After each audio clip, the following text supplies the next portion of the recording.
Abi Kusno Nahran, jurnalis Kalimantan, yang membayar kebenaran dengan darah.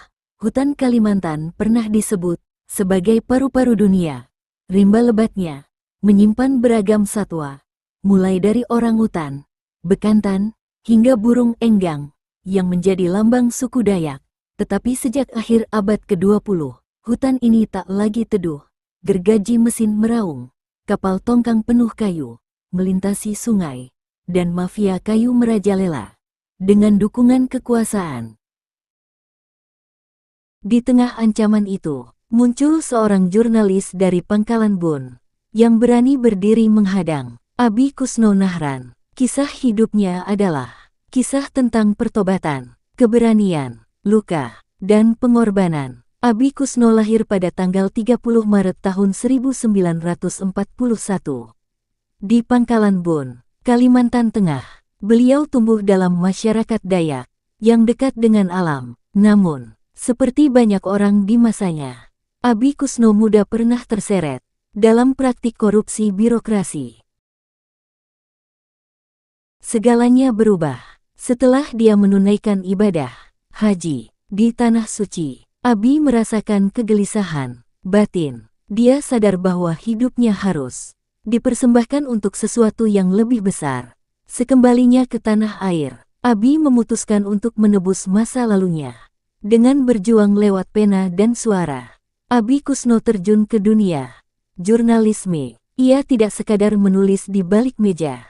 Ia mendatangi hutan, mengikuti alur sungai, bahkan menelusuri dermaga gelap, tempat kayu-kayu raksasa diangkut keluar.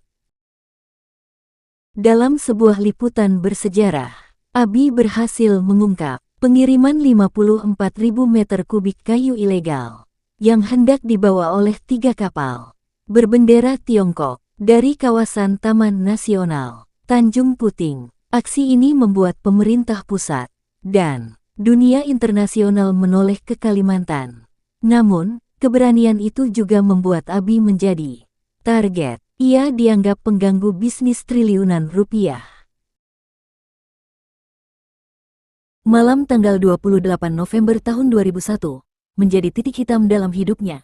Saat berjalan di Pangkalan Bun, dia diserang oleh puluhan orang bersenjata Mandau. Tubuhnya dihujani 17 bacokan.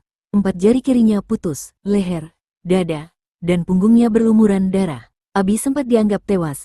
Tubuhnya yang bersimbah darah dibawa ke rumah sakit.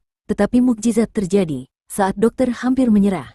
Jari kakinya bergerak, butuh 29 kantong darah, dan lebih dari 350 jahitan untuk menyelamatkannya. Sejak itu, ia dikenal sebagai jurnalis yang hidup kembali. Alih-alih takut, Abi semakin berani. Dia menyebut nama-nama besar yang diduga sebagai otak mafia kayu, termasuk tokoh politik berpengaruh di Kalimantan. Pada pemilu 2004, dia maju sebagai calon anggota Dewan Perwakilan Daerah (DPD) RI dari Kalimantan Tengah. Rakyat mendukungnya. Ia lolos ke Senayan di Jakarta. Abi tidak berubah. Ia tetap vokal, tetap menulis, tetap berteriak tentang hutan yang dirampok. Ancaman datang silih berganti. Telepon gelap, teror, hingga percobaan pembunuhan. Pada tanggal 4 Juli tahun 2006, sebuah paket misterius tiba. Isinya, kain kafan, foto mayat, dan pesan singkat. Berbunyi, "Jangan bunuh mata pencaharian kami."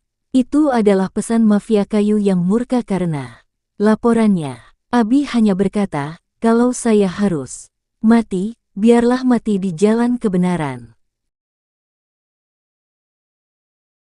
Tanggal 24 Juli tahun 2006, Abi Kusno melakukan perjalanan darat. Mobil yang ditumpanginya mengalami kecelakaan di ruas tol Cirebon. Dia meninggal dunia. Apakah ini murni kecelakaan atau rekayasa? Sebab, hanya 3 minggu sebelumnya, dia sudah menerima pesan ancaman kematian. Misteri itu tak pernah terjawab hingga kini. Abi Kusno dimakamkan di tanah kelahirannya. Rakyat Dayak dan pejuang lingkungan melepasnya dengan air mata.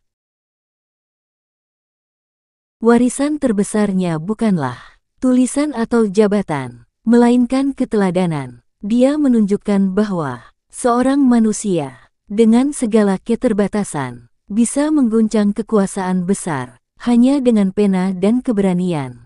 Hari ini, namanya masih dikenang sebagai jurnalis, pejuang hutan Kalimantan, seseorang yang memilih jalan berliku, dan rela membayar dengan darah, demi kebenaran.